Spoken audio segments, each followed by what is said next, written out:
মেহেরপুরে সড়ক প্রশস্ত করার জন্য ১৫০০ গাছ কেটে ফেলার উদ্যোগ নিয়েছে সড়ক ও জনপথ বিভাগ।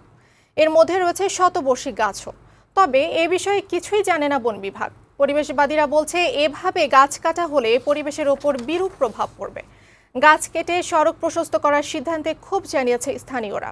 তবে সংশ্লিষ্ট কর্তৃপক্ষ বলছে যতগুলো গাছ কাটা হবে সমান সংখ্যক গাছ লাগানো হবে।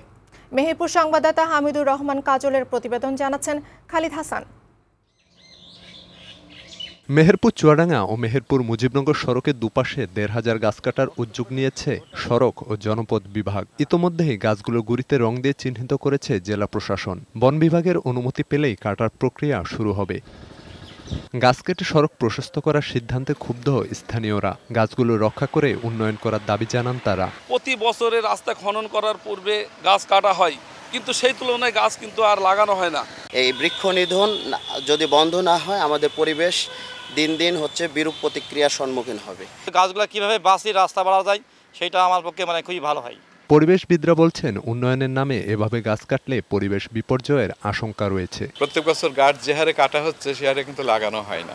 এটা খুবই বেহাল অবস্থা, বিশেষ করে আমাদের দেশের পরিবেশের জন্য এবং আমাদের এই অর্থনৈতিক সম্পদ ধ্বংসের জন্য কিন্তু এটা একটা খারাপ অবস্থা।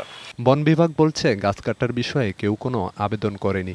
দপ্তরে এখনো কোনো চিঠি আসেনি, তবে চিঠি আসলে আমাদের কাজ হচ্ছে সেই গাছের মূল্য নির্ধারণ করা। সড়ক বিভাগের চিঠি পেয়ে গাছ কাটার অনুমতি দেওয়ার কথা জানিয়েছেন জেলা পরিষদের এই কর্মকর্তা। গাছগুলি কর্তনের জন্য সড়ক ও জনপদ আমাদেরকে একটা পত্র দিয়েছে।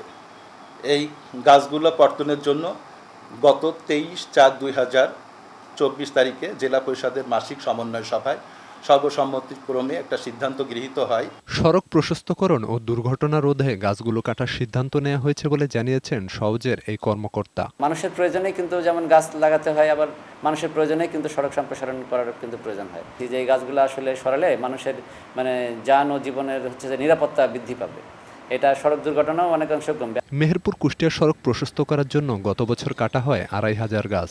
সেই সড়কে এখনো কোনো নতুন গাছ লাগানো হয়নি। ডেস্ক রিপোর্ট, বৈশাখী সংবাদ।